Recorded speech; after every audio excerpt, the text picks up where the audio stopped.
Welcome back. I was going through a submission this week that centers on something most people miss: the moment between being pushed out and walking away. There is a window in that moment, very narrow, where a person with the right knowledge can leave a door open behind them. That door, in this story, became a cell. Eternal diary. The smell hit her first.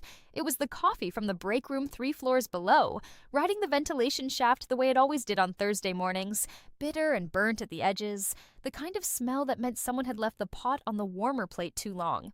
Nadia Chen had complained about it 17 times in 4 years. Facilities had never fixed it. She used to find that mildly irritating. Standing in the executive corridor on the 38th floor of the Hargrove Financial Group Tower, cardboard box pressed against her ribs, and the weight of 4 years folded into 17 pounds of desk items, she found she no longer cared about the coffee smell at all. She cared about the folder. It was a pale blue folder, letter-sized, slightly thicker than it needed to be because someone on the legal team had printed the severance agreement on cardstock instead of standard weight paper. It sat on the corner of Richard Ashby's desk, and Richard Ashby, who was the chief operating officer and who had been her direct superior for the entirety of her career at Hargrove, was looking at it the way people look at a bill they already know they cannot dispute. "It's a generous package," he said. Nadia set the box down on the chair beside the door. She did not sit. She had made the decision not to sit during this meeting 4 days ago, when she had first understood what was coming. You did not sit when the outcome was already decided. Sitting was a signal that you were still negotiating, still hoping. She was done with hoping in this building. 3 months, she said. So, for a 4-year senior compliance position. The industry standard is 6 weeks, Nadia. The industry standard for a junior analyst with no proprietary knowledge? Yes. She turned to look out the window behind him. The city was 38 floors below, indifferent and vast, cabs moving through the grid like slow orange blood cells. "I built the internal audit framework from the ground up, the one that cleared us with the SEC in 2021, the one that saved the firm from a 9-figure penalty. Which is why we're offering 3 months instead of 6 weeks. She turned back to him. Richard Ashby was not a bad man, technically. He had a family in Greenwich and a boat he took out twice a year, and a fondness for craft bourbon that he kept in the bottom drawer of his desk in a flask with his initials on it. He was the kind of man who believed himself to be reasonable because he occasionally acknowledged the other side before dismissing it. She had thought of him as something close to an ally. That had been her first error. "She has a finance degree from a school I've never heard of," Nadia said. "She has 3 years of experience, all of it in commercial banking, none of it in compliance. She has never managed an audit cycle. She has never interfaced with a regulatory body. She cannot pass the Series 87 exam without a tutor, which I happen to know because she asked me 6 weeks ago if I had any study materials I could share." Richard's jaw moved. Not quite a wince. Close. "Lydia is a strong candidate," he said, "and she brings relationships that are valuable to the firm at this stage of our growth." Relationships? That was what they were calling it. Lydia Vance had dated Marcus Webb, the firm's founder and executive chairman, for somewhere between 8 and 14 months, depending on which version of events you got from which administrative assistant. She was 29. Marcus Webb was 54 and recently separated from his second wife. These were facts.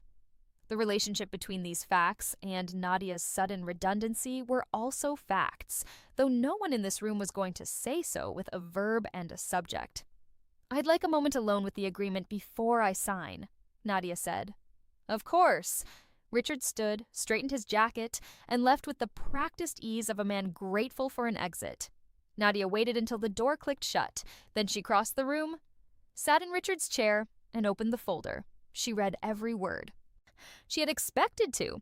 What she had not expected was to find on page 4 a clause that Richard had clearly not read himself, or had read and not understood, or had understood and incorrectly assumed she would not. It was a non-disparagement clause, standard language, but embedded in the middle of the standard language was a phrase that created a mutual obligation. The firm agreed not to disparage her either.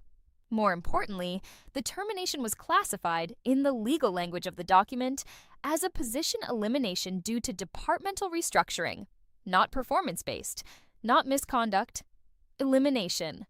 She pulled out her phone and photographed every page. Then she put the phone away, uncapped Richard's pen from the cup on his desk, and signed her name on the signature line. Clear, unhurried.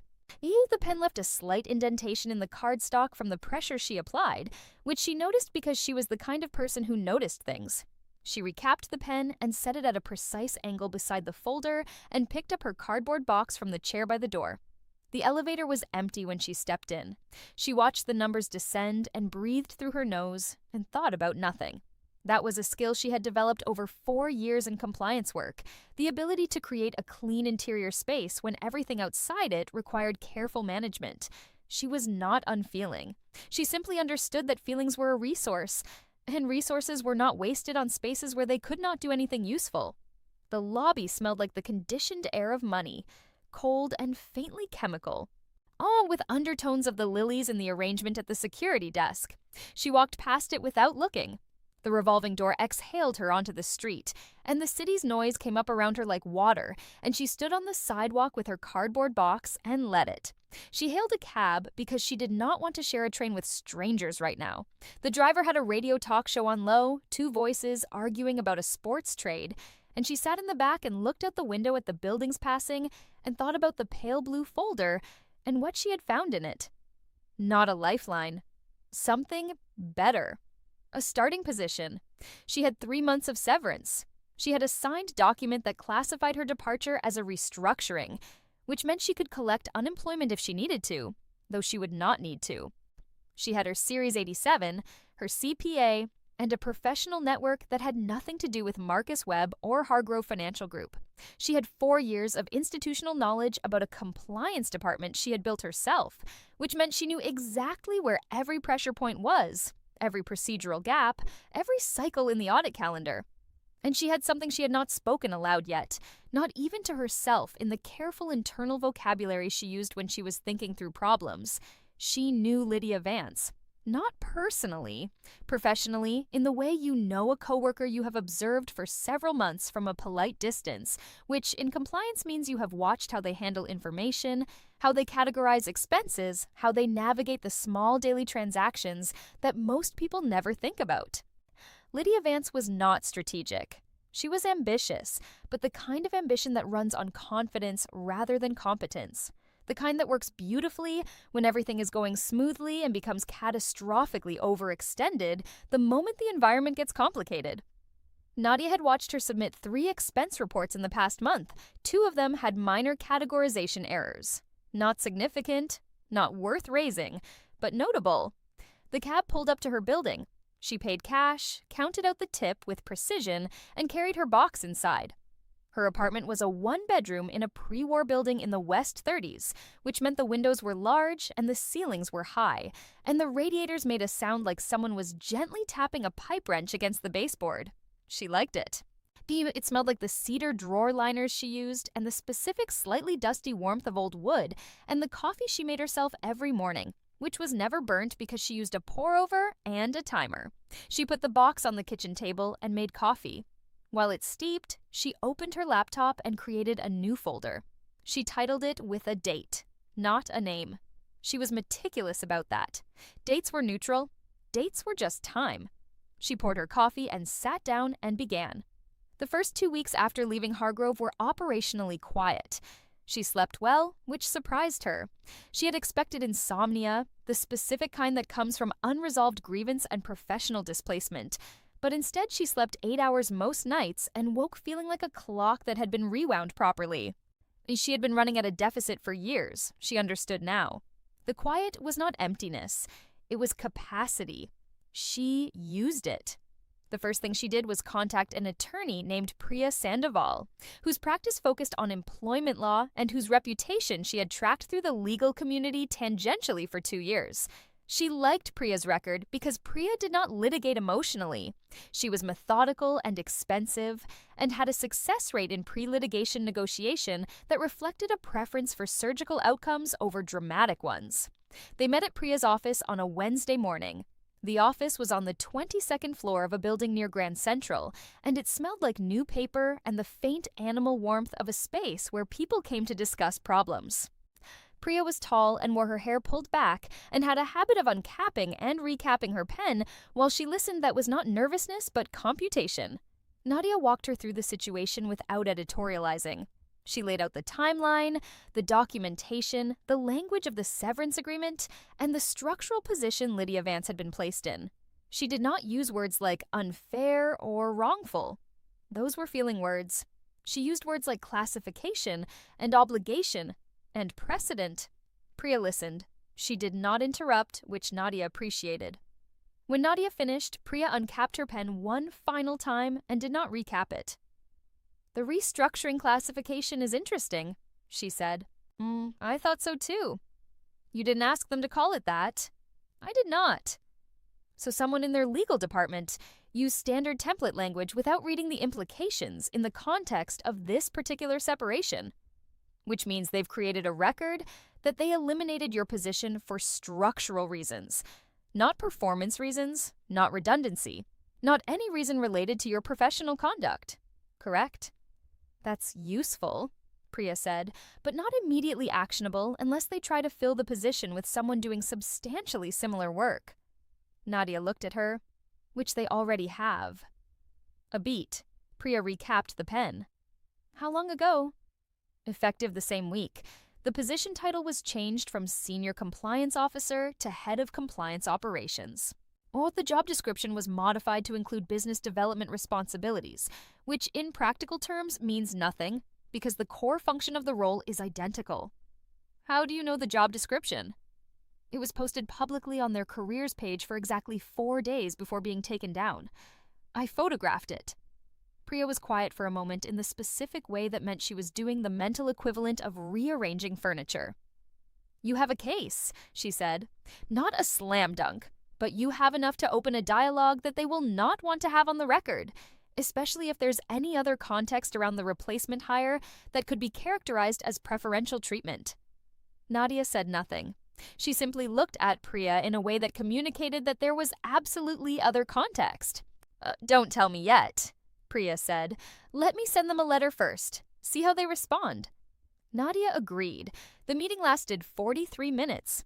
She paid the retainer that afternoon by bank transfer. She did not expect the letter to produce a settlement immediately. That was not why she had sent it. She had sent it because a letter from an employment attorney with Priya's record would land on the desk of Hargrove's general counsel and travel upward. And somewhere in that upward travel, it would reach Marcus Webb.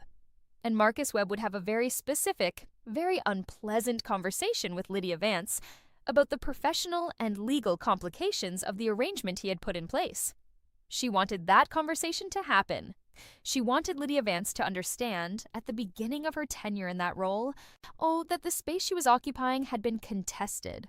Not because the contest would stop Lydia, it would not, but because contested space makes people nervous, and nervous people make errors, and Lydia Vance was already a person predisposed to errors. Nadia had seen it in those expense reports. The third week, she reached out to a former colleague named Desmond Park, who had left Hargrove 14 months earlier under different circumstances and now worked as a senior analyst at a boutique financial advisory firm on the East Side. She and Desmond had not been close friends inside the company. They had been the kind of colleagues who respected each other's competence and occasionally had lunch and never asked personal questions, which in a financial firm was a form of intimacy. She called him on a Tuesday afternoon. The conversation was short. "I heard," he said before she had finished the preamble. "Word travels. You built the audit framework, Nadia. Half the compliance department functionally worked for you even when they were reporting elsewhere. Yeah, word traveled." He paused. "Where are you now?" "Looking at options. We have a position opening in Q2. I can't promise anything, but I can flag your name internally." "I'm not ready to commit to a position yet," she said. "I'm doing some independent consulting work in the interim." "Consulting?" His tone held a particular quality, not disbelief, more like interest that was trying not to reveal itself too quickly. "Compliance advisory," she said. "I'm available to small to mid-size firms that need periodic audit support without the overhead of a full-time senior hire. And short-term engagements." "Smart," Desmond said. "A lot of firms in that bracket are pre-IPO right now. They need someone who knows the SEC framework inside out. I do know it inside out. I know you do. I'll ask around. She had not called Desmond specifically for referrals. She had called him because Desmond had a network that overlapped with Hargrove's vendor community, and within the vendor community there were several forensic accounting firms that Hargrove used for third-party audit support on a contract basis. She needed to understand which of those firms still had active engagement contracts with Hargrove, because active engagement contracts meant ongoing access to financial records, which meant that someone at those firms would, in the normal course of their work, be looking at the same expense records and purchase authorizations that Nadia had looked at for 4 years. She knew things about the Hargrove books that she could not act on directly. She was bound by a non-disclosure agreement, but she was not bound from thinking about the rhythms of the audit cycle, the quarterly windows in which external reviewers came in, the specific categories of expenditure that historically generated the most variance. She could not tell anyone what to look for, but she could know where the telescopes were pointed, and she could think about what might wander into their field of view over the next 3 months. One of the forensic accounting firms Hargrove used was Crane & Ellison. She knew their lead partner, a woman named Helen Okafor, who was precise and humorless and extremely good at her job. She called Helen.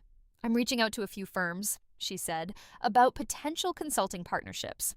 My background is internal compliance, but I'm exploring ways to bring that knowledge to the external review space." Helen Okafor was quiet for a moment. "Are you constrained by a non-compete?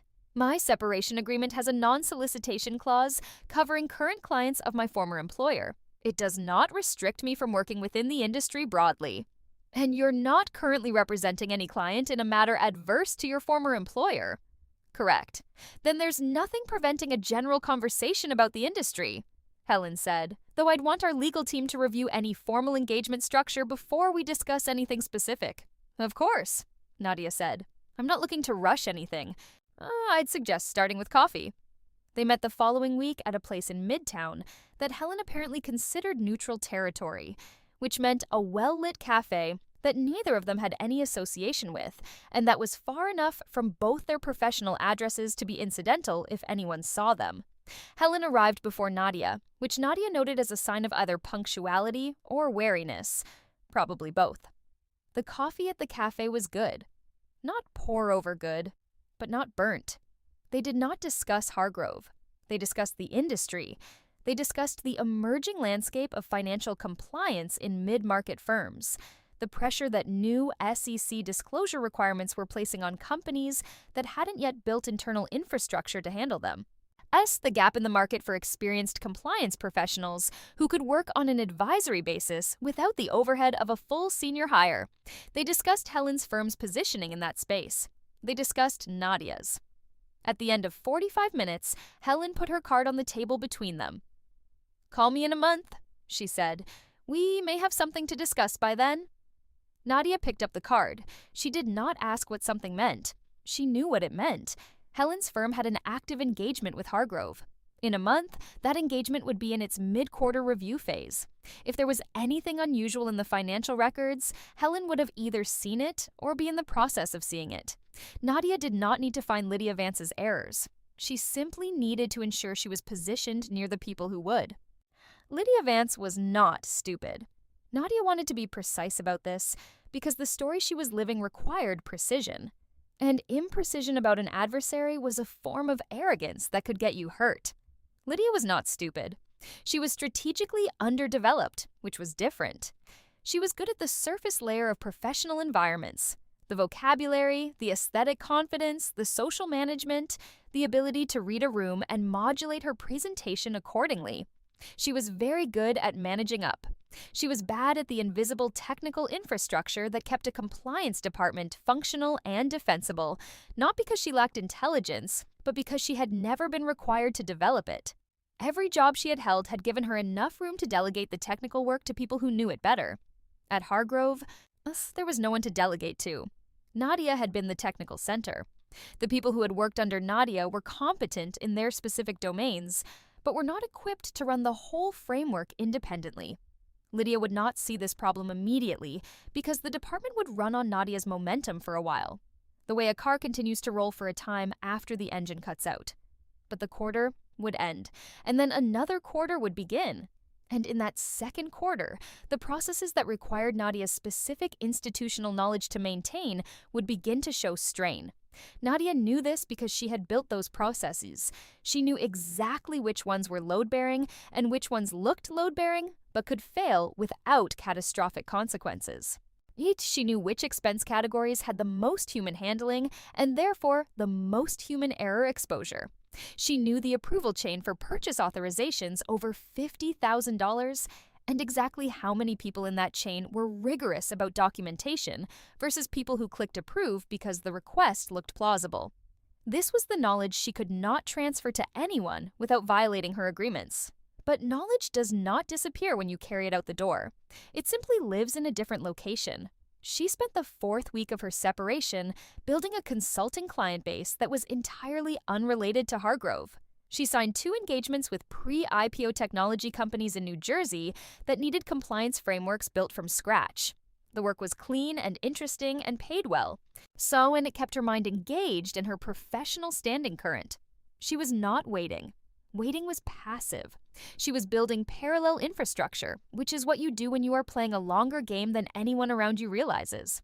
She also, in the fourth week, did something that had nothing to do with Hargrove at all on the surface. She filed for her Certified Fraud Examiner certification.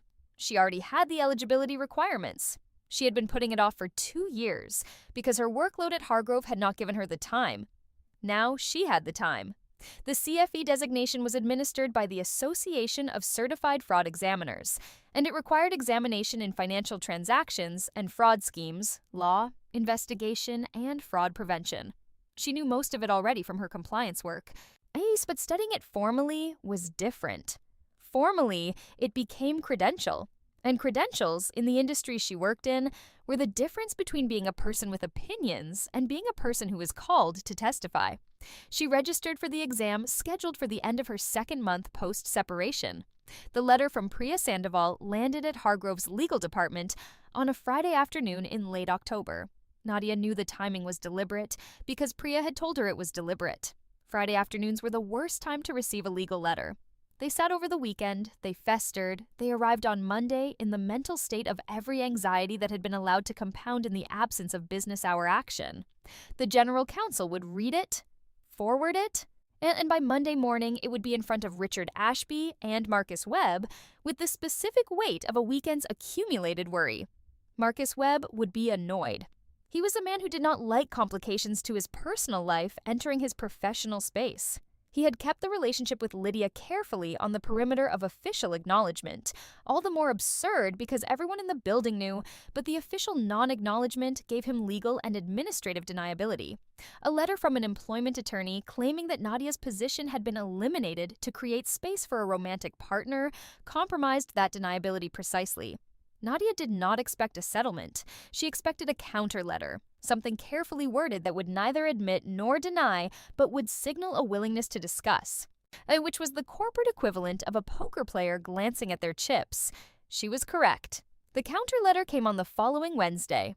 It was measured and professionally drafted and contained nothing useful except the fact of its existence, which was useful enough.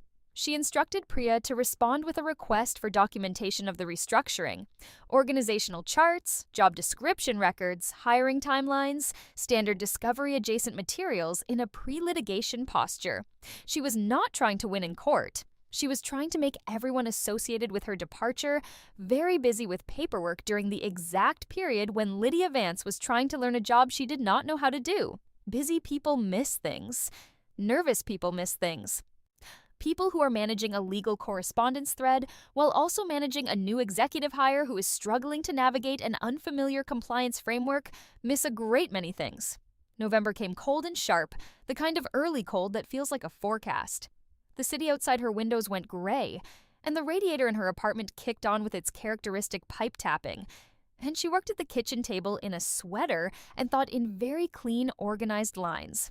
She had passed the CFE exam on her first attempt. The result arrived by email on a Wednesday morning. She read it, noted it, and updated her professional profiles. Then she made a second cup of coffee. She had also, by November, developed a detailed mental model of what Lydia Vance was probably doing wrong. This was not speculation. This was structural reasoning.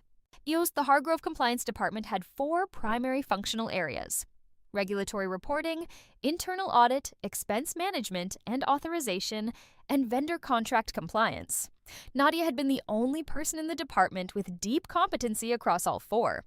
Under her management, each area had its own lead analyst, but those analysts had been supervised in a hub-and-spoke model that centralized final decision authority with Nadia. Lydia had inherited the hub position without the spoke knowledge to manage it. Regulatory reporting would be fine in the short term because it was calendar-driven and the systems prompted the relevant deadlines automatically. Internal audit would deteriorate more slowly because the framework was documented, even if Lydia didn't fully understand why certain steps existed. Also, vendor contract compliance would become a problem around the 6-month mark, when renewal cycles began to expire. But expense management and authorization would become a problem almost immediately, because expense management was the area that required the most ongoing human judgment, the most daily decision-making about categorization and approval, and it was also the area most vulnerable to the specific cognitive bias that Nadia had observed in Lydia Vance from the beginning. She trusted her own categorical judgment without verifying it against the documentation requirements. In plain terms, Lydia was likely to approve things that should not be approved, or to approve them in ways that would not survive an external audit. Not because she was stealing, not yet anyway. Because she did not know the specific rules well enough to know which approvals required additional documentation. This was what Nadia was waiting for. Not a crime. A pattern. Because patterns in financial compliance are detectable long before the damage becomes critical, if someone is looking. Helen Okafor was looking. Nadia called her in late November, as agreed. "I wanted to follow up on our conversation last month," she said. "I've since obtained my CFE. I'm interested in discussing whether there might be a fit for forensic advisory work." Helen was quiet for a moment, in a way that had a different quality than her previous quiet. "Your timing is interesting," she said. Nadia did not prompt her. She waited. "We've had an engagement come up that requires some compliance-specific context that our team lacks. Well, it's a technical matter involving expense authorization documentation. I can't give you any client details, obviously, but I'm wondering if a general consultation on industry practice standards might be something you'd be available for." "I'd be available for that," Nadia said. "I should be transparent that I have a non-disclosure agreement in place regarding specific institutional knowledge from my last employer. Any consultation I provide would be based on general industry standards and my independent professional expertise." "Of course," Helen said. "We'd expect nothing less." The consultation was scheduled for the following week.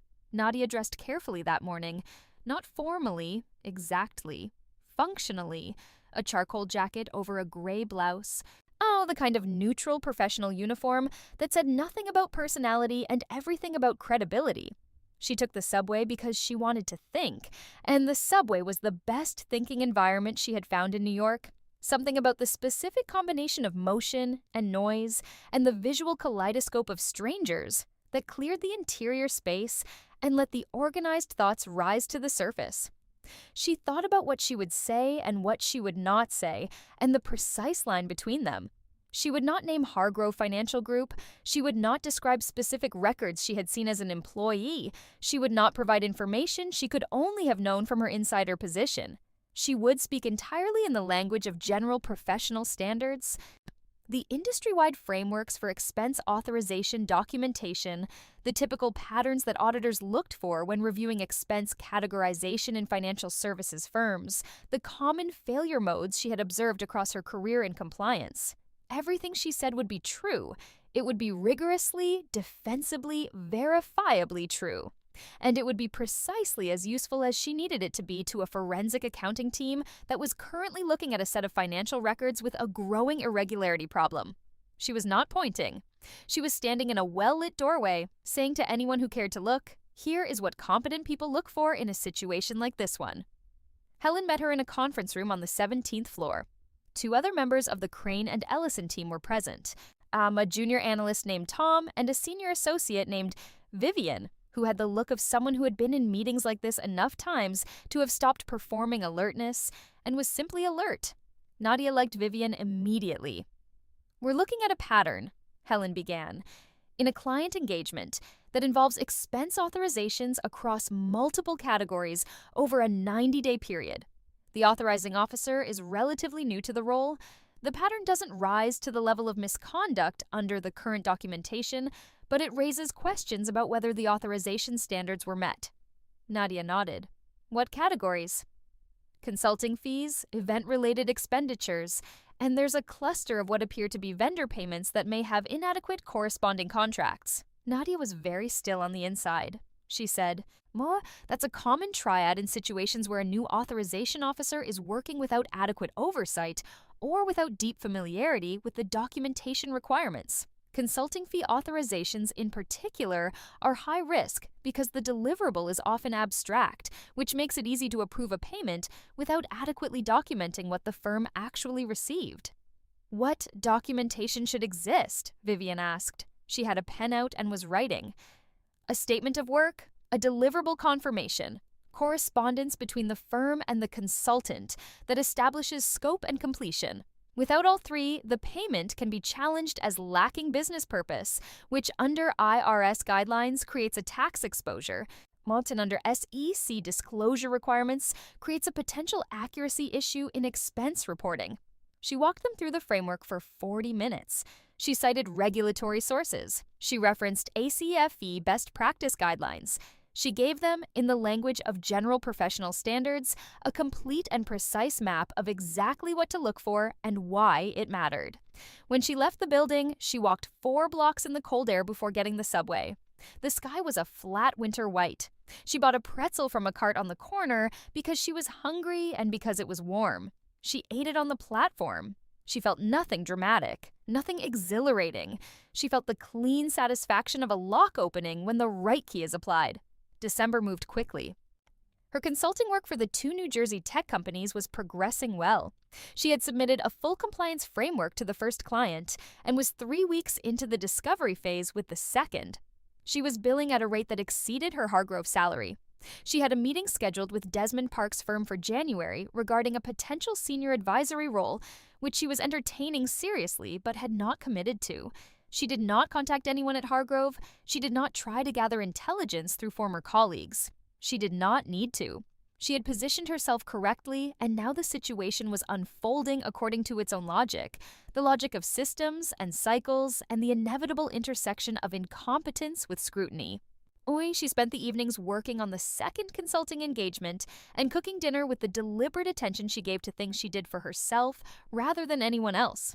She had a small collection of cookbooks, the kind that assumed you already knew most techniques and were instead trying to refine them, and she worked her way through them methodically, using good ingredients, not showing off for anyone, just building the quiet architecture of a personal life that had been somewhat neglected during 4 years of running a compliance department for a firm that had ultimately chosen Marcus Webb's personal preferences over institutional sense. She did not think about Lydia Vance every day. This was important. Obsession was inefficient. She had done what could be done, positioned the pieces where they needed to be, and the function of waiting was not to sit and simmer, but to continue living at full operational capacity so that when the moment came, she would be ready. She called her sister on Sunday evenings and did not talk about work.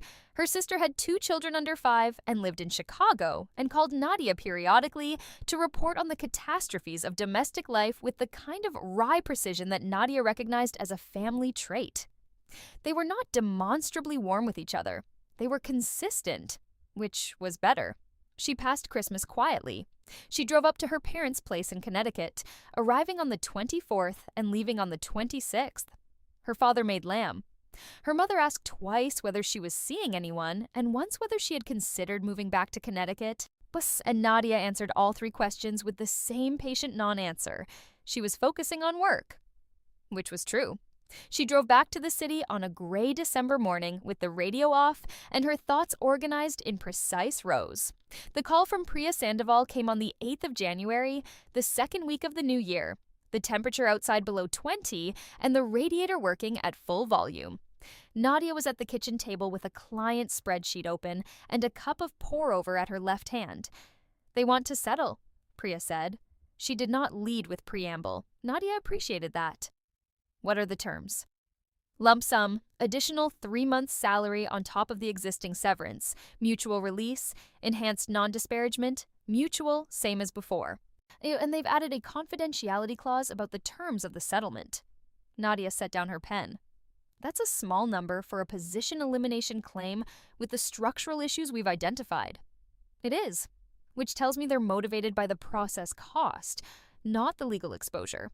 They want this closed quickly. Why quickly? Priya was quiet for a beat. I don't have visibility into their internal situation, but I'll say that a firm that wants something closed quickly in January is usually managing something else that they don't want a concurrent legal matter complicating.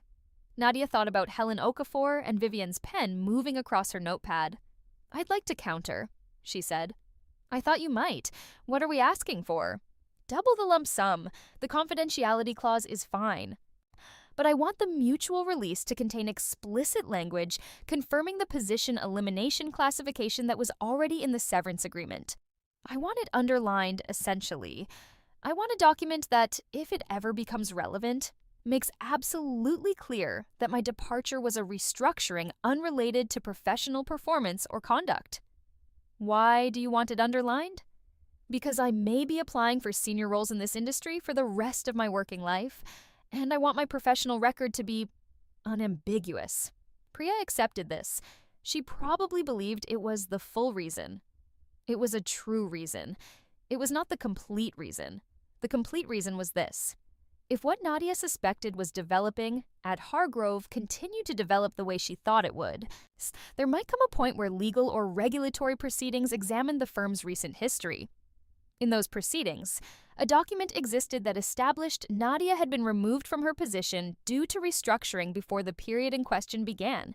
That document established a timeline. It established that she was not involved in whatever had happened after her departure. It established the clean break between her stewardship of the department and whoever had come next. It was armor, and she wanted it fitted precisely. Priya negotiated for 6 days. The final settlement came in at 70% of Nadia's counter. Not double the lump sum, but 1.5 times. The classification language was agreed to. The confidentiality clause was signed. On January 16th, Nadia signed the settlement documents and received the funds by wire transfer the following morning. She marked the date in her phone's calendar with no description. Just the date, starred. She did not hear from Helen Okafor in January. She did not expect to. Forensic accounting engagement timelines were not responsive to her internal clock, and she understood that rushing the process, or worse, attempting to check on it, would be a mistake. She had done what she could do. The rest was not hers to manage. She met with Desmond Park's firm in late January about the advisory role. The meeting was productive.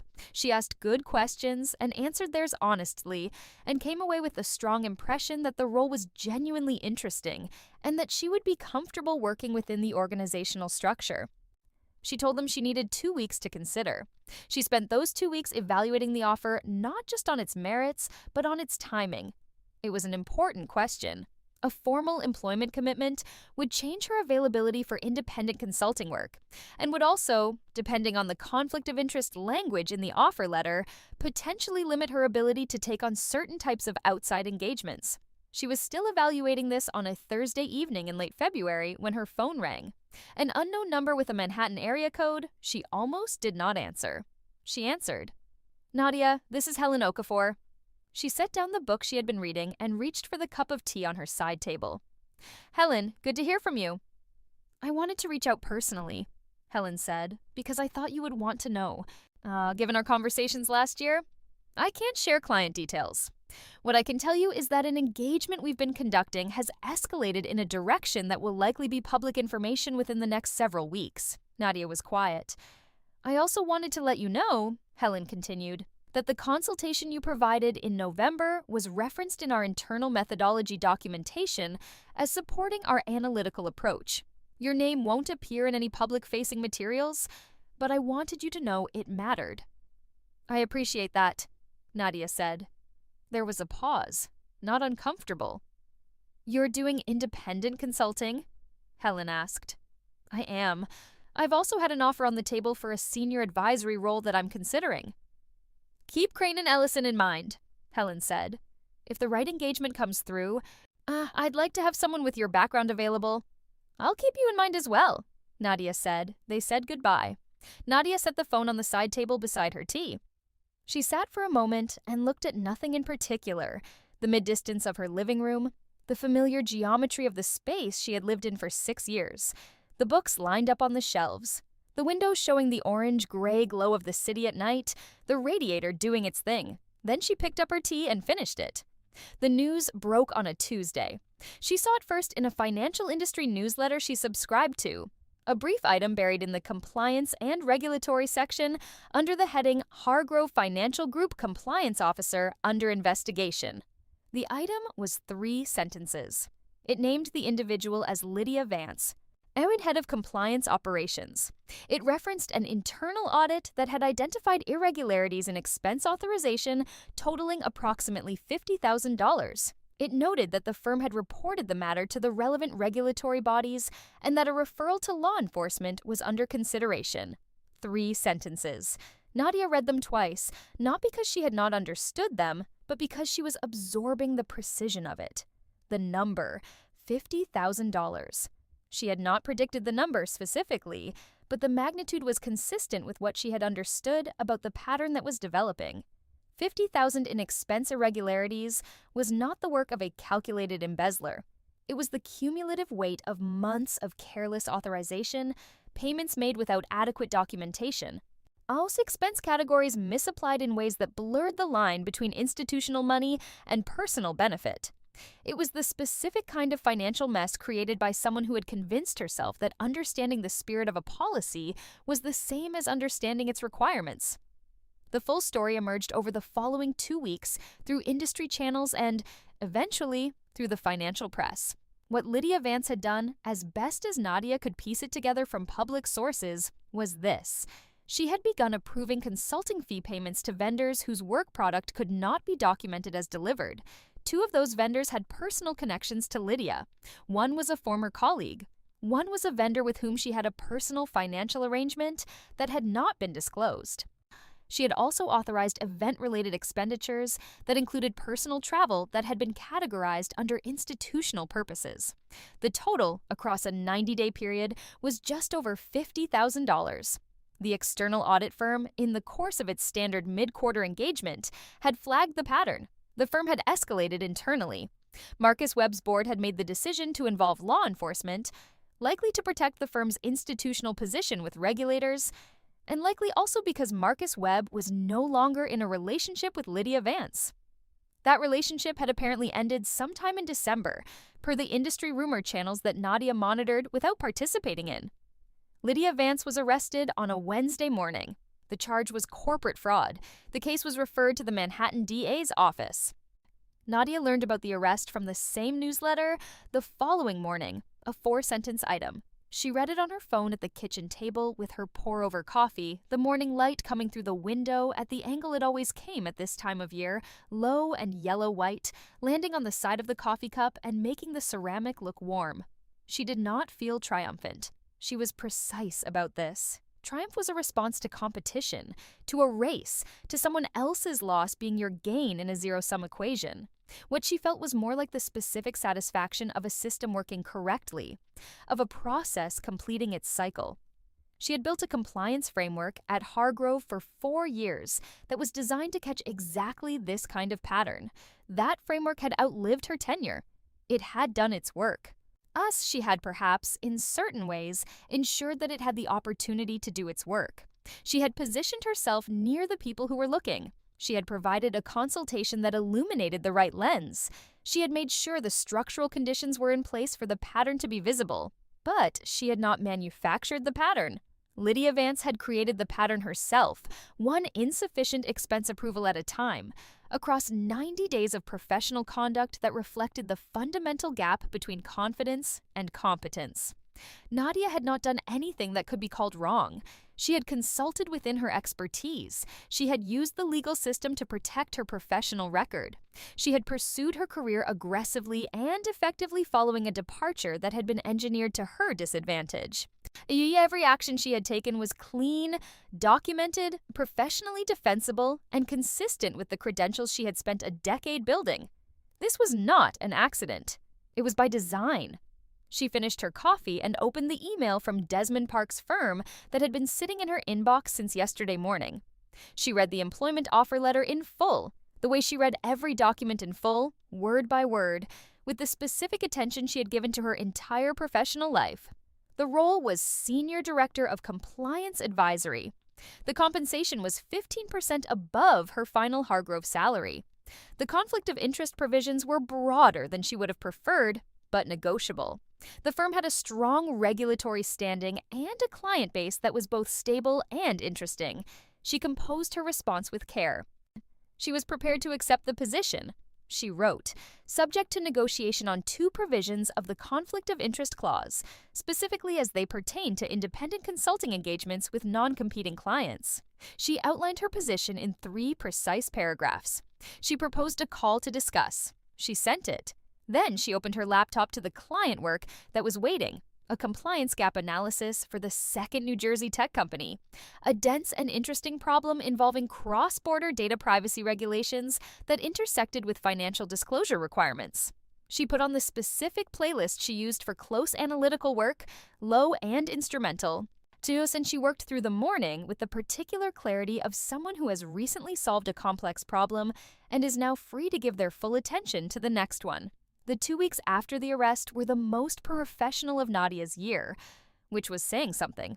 She negotiated the offer from Desmond's firm with precision and settled on terms that preserved her ability to maintain one active consulting client outside the firm at any given time, a concession that cost them nothing and gave her a meaningful degree of professional autonomy.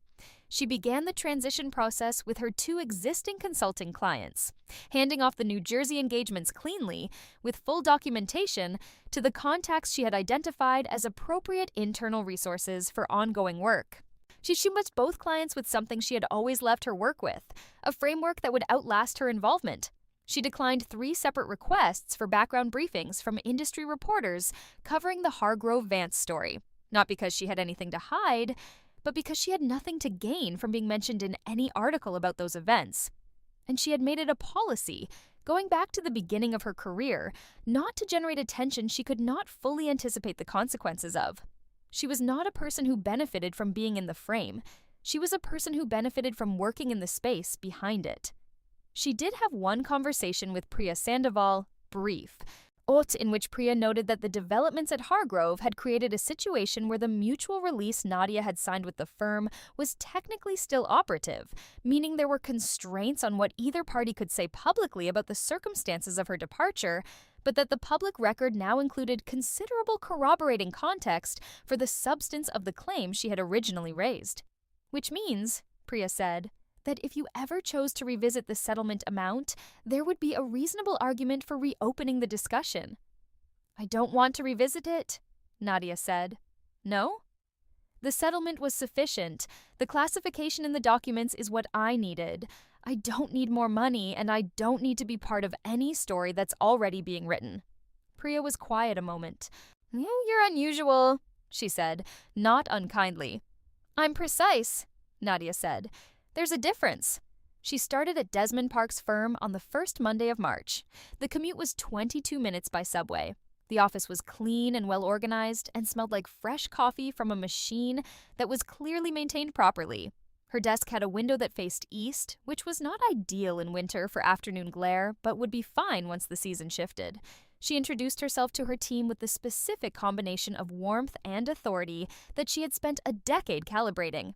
Enough warmth that they felt acknowledged as individuals, enough authority that they understood she was there to do serious work and expected the same from them. The first week she listened. She read every file she had been given access to. And she asked questions that were technical rather than political, focused on the actual structures she was responsible for rather than the interpersonal dynamics she had not yet mapped. She ate lunch at her desk on Monday, Tuesday, and Wednesday, which was deliberate. Not because she was unsociable, but because the first week of a new position was an information-gathering period, and she did not want to exhaust the social energy she needed for listening in the afternoon on conversation in the middle of the day. On Thursday, she had lunch with Desmond Park in a restaurant near the office that he had chosen, which she noted as a thoughtful gesture. And they talked for 55 minutes about the history of the firm and the personalities on the board and the 3 most strategically significant client relationships. And she listened to all of it and asked clarifying questions and did not tell him anything about herself that he did not ask for first. On Friday afternoon at 4:15, she sent her first week summary report to the managing director. 4 pages. Organized. Precise. The summary identified 7 compliance gaps in the firm's current framework and ranked them by risk priority. The top 3 included a proposed remediation approach with timeline. The managing director replied in 11 minutes. The email contained 1 sentence. "I'm glad you're here." She read it, marked it read, and returned to her work. March's last week brought the kind of rain that New York specialized in. Not dramatic, just persistent. The city moving through it with the specific practiced endurance of a place that had been rained on for 400 years and had no strong feelings about it anymore. Nadia wore a good coat and waterproof shoes and carried an umbrella she actually used rather than letting it sit collapsed at the bottom of her bag out of some misplaced optimism about the weather. She was walking back from a lunch meeting with a potential new client, a financial services firm in the 50s that was going through a board restructuring and needed compliance advisory support during the transition period, when her phone buzzed with a news alert. She had set an alert for Hargrove Financial Group months ago in the first week after her departure, and then she had mostly stopped thinking about it because it had mostly delivered irrelevant results. Earnings releases, executive appointments, the ordinary bureaucratic noise of a firm in motion. This was not ordinary. The alert was a Reuters brief, 2 paragraphs. It stated that Lydia Vance had entered a guilty plea in the matter of corporate fraud charges related to her time at Hargrove Financial Group. Sentencing was scheduled for 60 days out. The firm had announced the appointment of an interim head of compliance operations, a name Nadia did not recognize, and was conducting a search for a permanent replacement. She stood on the sidewalk in the rain with her umbrella and read it twice. Guilty plea. Not a trial. Not a protracted legal process that might have dragged on for a year or more and required Nadia to manage her distance from it with ongoing care. A guilty plea meant it was over. Lydia Vance had looked at the evidence against her, at the forensic documentation Crane and Ellison had assembled, at the bank records and the vendor connections and the expense authorizations without supporting documentation, and she had made a rational calculation. The same calculation Nadia would have made, in fact, in the same position. When the evidence is complete and organized and there is no narrative defense available, fighting it costs more than it saves. She put her phone back in her coat pocket and walked the remaining 3 blocks to the subway entrance. She thought about Marcus Webb, one who was 54 years old and had a firm that was now 2 degrees of reputational damage removed from where it had been a year ago. First, the documented departure of a senior compliance officer whose role had been eliminated to make room for a personal appointment. Then the arrest, and now the guilty plea of that appointment for corporate fraud. The sequence was not catastrophic for the firm. Not yet, not in a way that would show up immediately in their books. But it was the kind of accumulation that got discussed in board meetings in a certain tone. And it was the kind of accumulation that interested the SEC. Not in a targeted way, but in the ambient, pervasive way that increased scrutiny traveled. The way a smell in a room changes how you feel about everything in it. Marcus Webb would be fine, probably.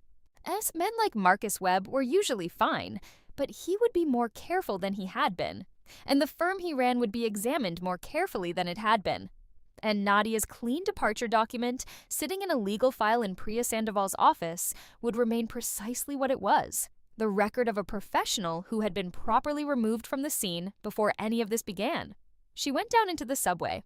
The platform was crowded with people shaking rain off their coats and looking at their phones. The train came and she got on, and she found a seat, which was unusual for this line at this hour, and she sat with her hands folded in her lap and watched the dark tunnel walls move past. She was thinking about the compliance framework she was going to build at the new firm. She had identified during her first week that their vendor contract review process had a significant gap in renewal tracking, and that this gap had already allowed 2 contracts to auto-renew at above-market rates without appropriate approval. She had a plan for fixing it. It was a clean plan. Elegant in the way that good systems were elegant, simple at the surface and rigorous underneath. She was thinking about what to have for dinner. She had some lamb in the refrigerator that needed to be used. She would make something with the lamb. She was not thinking about Hargrove Financial Group, or Marcus Webb, or the guilty plea, or the $50,000, or the pale blue folder on Richard Ashby's desk, or the specific smell of burnt coffee from the break room 3 floors below. She had already moved on. She had, in fact, moved on the day she walked out of the lobby with her cardboard box. Everything that had happened since then had simply been the architecture of the move, the structural work that made it permanent and clean and defensible. That part was finished now. She got off at her stop and walked home in the rain. There is a specific quality to the month after something resolves. Nadia had experienced it before, on smaller scales, at the conclusion of major audit cycles, at the end of difficult client engagements, at the close of the professional chapters that periodically reorganize a career's direction. The quality is not relief, exactly. Relief implies the absence of a pressure you were actively feeling, and she had not been feeling pressure, not the anxious, unmanaged kind. When it was more like the recalibration that follows a major project's completion, the body and mind adjusting to the fact that a significant background process has finished running, freeing up resources for whatever comes next. She had lunch with Helen Okafor in mid-April. It was the first time they had met socially, if the word applied, without a professional agenda structuring the meeting. They ate at a place Helen knew in the East 40s that had good lamb chops and a quiet corner table, and they talked for nearly 2 hours about the industry, about the developing landscape of financial regulation, about the specific challenges facing mid-market firms in the current environment. They did not mention Lydia Vance or Hargrove Financial Group by name. They did not need to. It existed between them as a shared context, almost the way a piece of music you've both heard sits in a room without being played. As they were leaving, Helen said, "There's a complex cross-institutional matter coming through the pipeline in the fall, multi-firm, potentially regulatory referral involvement. The analytical scope would benefit significantly from someone with your combined compliance and forensic background." "I'm interested," Nadia said. "Let's talk when you have more visibility on the structure." She meant it, not because it was connected to anything she had done before, but because the problem sounded genuinely interesting, and interesting problems were what she was for.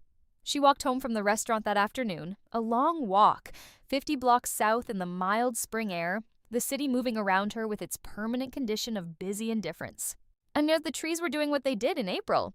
That specific New York spring performance of improbable greenery, erupting from the sidewalk containers and the park edges with an enthusiasm that seemed determined to be spectacular despite everything.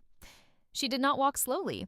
She was not the type to dawdle. She moved at her usual pace, which was efficient without being rushed, and she thought about the fall engagement and the compliance gap work she was doing for the New Jersey client she had retained, and the team she was building at Desmond's firm, and the book she was in the middle of, a dense historical account of the development of modern forensic accounting that she had been recommending to everyone she met in the profession. She stopped at the market 3 blocks from her building and bought lamb as she had planned. At home, she changed out of her work clothes and put on the weekend cashmere she used for cooking, dark gray, soft from 4 years of washing, slightly frayed at one cuff in a way she had not gotten around to having repaired. She pulled out the lamb and the herbs from the refrigerator and the cast iron from the cabinet, and she preheated the oven and she made her dinner with the full, concentrated attention she gave to things she did for herself. It was good. She ate it at the kitchen table with a glass of wine and the financial industry journal she had not had time to read that week, and the radiator was quiet because it was warm now and the heat was off, and the window was cracked an inch to let in the evening air from the street, which smelled like new leaves and rain and food from somewhere. Someone else's dinner a few floors below. Something with garlic and good butter. She finished the wine and washed the pan by hand and put everything away. She sat back down at the kitchen table and opened her laptop. There was a report she was halfway through, a framework document for the team at the new firm, and she had been thinking about a particular section on authorization hierarchy and how to structure it so that it was rigorous without being so procedurally dense that people would find ways around it. That was the real art of compliance architecture. Not making the rules, but making them in a way that people would actually follow, because the following felt natural rather than burdensome. Nadia was good at this. She had always been good at it. It was, she thought, the thing she was most professionally proud of. More than the SEC clearance in 2021. Well, more than the certifications. More than any individual audit outcome. The ability to build a system that worked without her in it. She opened the document and found the section. She read the last paragraph she had written, adjusted 2 sentences that had been too dense, added a diagram reference that would make the authorization flowchart clearer, and kept going. The city outside the window continued its evening business. Someone on the floor above her was watching something with a loud score. The radiator made a small experimental tick, finding its silence again. She worked until 10, made tea, went to bed, and slept 8 hours. Lydia Vance was sentenced in May to 18 months of supervised release, a fine equivalent to twice the misappropriated amount, and mandatory compliance ethics coursework through a program administered by the Association of Certified Fraud Examiners, which Nadia considered a somewhat elegant irony without dwelling on it. The sentence was on the lenient end of the guidelines range, which was consistent with first offense plea agreements in matters of this type and amount. It was not prison. It was not nothing. The news reached Nadia through the same industry newsletter that had reported the arrest. She read it over morning coffee, noted it, and continued to the next item, which was a piece on new SEC disclosure requirements for private credit firms that was directly relevant to a compliance project she had started 2 weeks earlier. That afternoon, she was on a call with her team, walking through the updated vendor contract review process she had built over the past 6 weeks.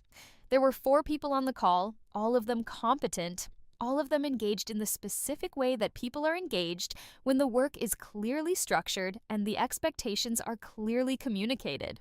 She walked them through the flowchart, the escalation triggers, the documentation requirements at each stage of authorization. She answered questions precisely. She drew the distinction between procedures that were firm minimums and procedures that were preferred practice so that the team understood where there was and wasn't flexibility. Any questions about the authorization documentation for consulting fees specifically, she said near the end of the session. Well, that's the category that historically generates the most variance in external audits. I want to make sure everyone is comfortable with what fully documented means in practice. There were 2 questions. She answered them both. Good, she said. Same time next week. She ended the call. She sent a brief follow-up email to the team with the key documentation standards as a reference, clean and formatted, the kind of document that would still make sense a year from now when no one could remember the specific call. She had another meeting in 20 minutes, a client review. She poured the last of the morning coffee into her cup, drank it, and went back to work. The one conversation she had not been prepared for came in June, which was her own fault. She should have anticipated it, but she had been focused elsewhere. And it arrived the way the things you don't prepare for always arrive. Sideways, from a direction you weren't watching. She was at an industry event, the kind of semi-social, semi-professional gathering that populated the compliance and financial advisory community several times a year, held in a hotel ballroom with acceptable wine and circulating appetizers, and the particular quality of professional conversation that existed in the space between networking and actual exchange. She was talking to 2 colleagues about the SEC's new guidance on expense disclosure when she became aware that someone had entered the room behind her, and that this person was generating a subtle shift in the social atmosphere around her, the way certain people do when they enter a room where they have history. She turned because turning was more controlled than being approached from behind. Richard Ashby was standing 6 feet away, holding a glass of wine and wearing the expression of a man who has decided that the adult course of action is to say hello. She looked at him for a moment. He had the look of someone who had been through something. Not a specific disaster, but a sustained period of professional stress that had settled into the texture of his face. She noted it without much feeling. "Nadia," he said. He moved forward and extended his hand with the reflexive formality of their professional history. She shook it. "Richard." "You look well," he said, which was true. "You too," she said, which was polite. There was a pause that lasted approximately 3 seconds, which in a social context of this kind was equivalent to a full minute. "I wanted to say," he began, and then he stopped. He looked at his wine glass. He had the look of a person who had rehearsed something and was discovering, in the moment, that the rehearsed version did not fit the actual situation. She watched this process without helping him. "What happened was not handled well," he said finally. "Not the rehearsed version. The actual thing." She looked at him steadily. "No," she said. "It wasn't. I should have pushed back harder when Marcus decided." He stopped again. She waited. "I should have pushed back," he said. Shorter, simpler. She appreciated the editing. "You should have," she said. Not unkindly, just accurately. Another pause. The room moved around them with its appetizers and its professional small talk and its acceptable wine. "How are you doing?" he said. "Professionally." "Oh, I've heard you've built something strong." "I have," she said. "That's good." He meant it. She could tell. That was perhaps the most interesting thing about Richard Ashby. His decency was real, just insufficiently weighted against his institutional compliance with whoever had power above him, which was, she thought, the most common professional failure mode she had ever observed. More common than malice. More consequential, in aggregate, than any individual bad actor. "I should get back to the conversation I was in," she said. "But it's good to see you, Richard." He nodded. He looked like he wanted to say one more thing, but could not find it. She turned back to her colleagues and picked up the conversation about the SEC guidance exactly where she had left it, adding a point she had been thinking about regarding the documentation requirements for executive expense accounts, which she framed as a general observation about emerging best practices in the compliance field. She did not look back at Richard Ashby. She did not think about him for the rest of the evening. On the walk home, the city June warm and open-aired, the long light of the late evening washing the streets. In something that might have been called golden if she were inclined toward that kind of observation, she thought about the conversation for exactly the 2 blocks it took to resolve it to her satisfaction. Richard had said what he could say within the constraints of his character. She had responded honestly within the constraints of her own. The situation between them was closed, not warmly, but clearly. Clear was enough. She stopped at a corner to let a cab pass and watched a couple walking a dog the size of a small horse on the other side of the street, the dog moving with the absolute conviction of an animal that believes it is conducting the walk rather than being conducted. She felt something approach the vicinity of amusement. She crossed the street. There was a project waiting at home, a compliance risk assessment for a new client Helen Okafor had referred. The preliminary file was on her desk, unread. She was looking forward to it. She let herself into her building, took the stairs because the elevator was slow, and she preferred the stairs when she had the energy for them, and unlocked her apartment door. The familiar smell of her own space, cedar and books, and the specific quality of evening air in a room that had been closed all day. Warming toward the particular domesticity of home. She set her bag on the chair and her keys on the hook and went to the kitchen to make tea. She had built something strong, she had told Richard Ashby. She had said it without performance and without emphasis, the way you state something true that you have no reason to understate or overstate. She had built something strong. It was not finished. It was simply well underway, and it was entirely hers, constructed on a foundation she had laid herself in the disciplined months after someone had made the error of believing her departure was the end of something. It had been a beginning. She put the kettle on. Her phone buzzed on the counter. A message from Desmond. The firm had been shortlisted for a major new engagement, multi-year compliance advisory contract, and he wanted her on the pitch team. The meeting was next Thursday. She read it, set the phone down, and watched the kettle. She would respond in the morning.